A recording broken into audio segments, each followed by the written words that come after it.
নমস্কার, আদাব।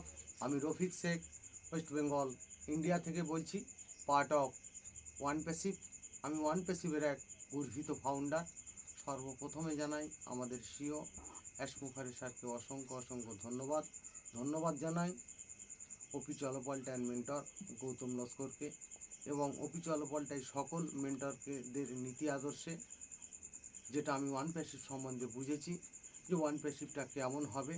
কোনো মানুষের জন্য ভাবেনি, যেটা অ্যাশ মুখার্জি সারা পৃথিবীর মানব জাতির জন্য ভেবেছে।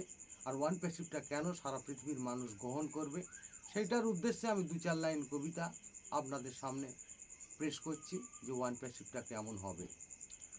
পৃথিবীতেই অনেক কিন্তু মানব জাতি এলো, মানব জাতির নিয়ে কিন্তু কেউ নাহি আজ ভাবলো।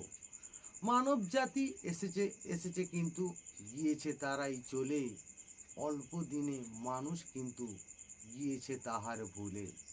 এটাই হলো মায়ার পৃথিবী, যেতেই হবে চলে, কিছু কাজ করেই গেলে মানুষ রাখবে মনে।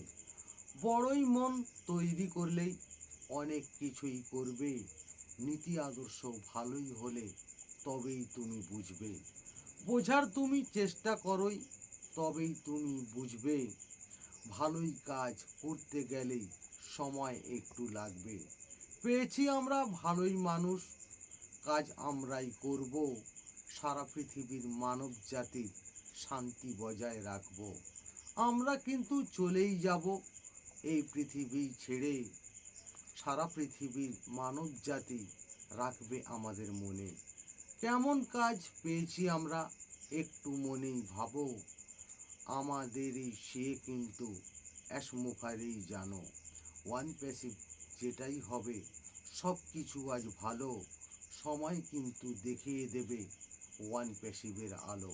অ্যাশমুখারে ধন্যবাদ। ওয়ান প্যাসিভ জিন্দাবাদ। আপনাদের যদি ভালো লেগে থাকে লাইক কমেন্ট শেয়ার করুন। ধন্যবাদ।